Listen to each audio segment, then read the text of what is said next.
Jo sóc fill de llauradors de l'Horta. Jo nasc on està la Ciutat de les Ciències. Meus pares eren fills d'allí, de Montolivet, i s'han dedicat tota la vida al camp. Ells feien els seus productes i es venien en el mercat central.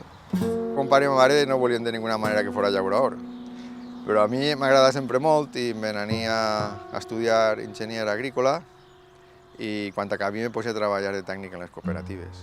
I ja en 42 anys dic, bueno, pues me torno a fer el que jo sé fer, el que m'agrada, i se posarem a fer ja pues, produir pa nosaltres. El que vam fer era l'associació de 3 llauradors, Fermín, Quico i jo.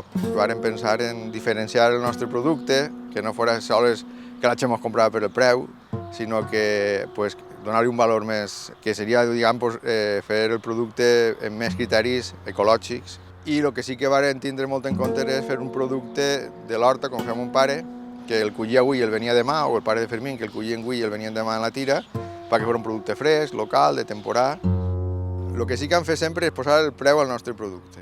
El que volem és treure el nostre rendiment com a productors i entonces el que fem és, bueno, el que he fet tota la vida en les cooperatives, treure costos de producció, valorar els marges que necessitem per assumir tots els costos, perquè no sols són de producció, són de certificació sanitaris, fins de condicions laborals dels treballadors, a poder, en el preu que venem, assumir tots aquests costos.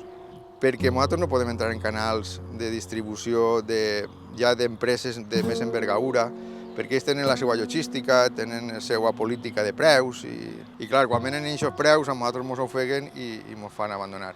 Si a l'agricultura ecològica li està passant el mateix, perquè ja es comença a haver més interès d'aquestes empreses més grans de distribució, però venen el mateix criteri, doncs estem en la mateixa. És a dir, nosaltres continuem sent poc interessants per ells, o nosaltres no anem a poder vendre-los perquè el preu que ens ofereixen no ens arriba, perquè és el mateix concepte comercial i no ens arriba. Llavors ja té que ser més a nivell particular nosaltres que a través de tendes o de punts de replegar o de servici directe a domicili, pues, la distància entre el consumidor i nosaltres és tan curta que per mi no hi ha ningú, i entonces nosaltres se veiem beneficiats en poder oferir un preu que per nosaltres és el que ens toca, poder continuar vivint en el camp, i al consumidor no se li encareix perquè no lleves intermediaris, diguem, no? Si el consumidor o la gent d'ací nostra, d'ací local, nostres veïns, no se fan avant i compren els productes, va estar difícil que pugui haver més gent com nosaltres cultivant l'horta i venent el producte.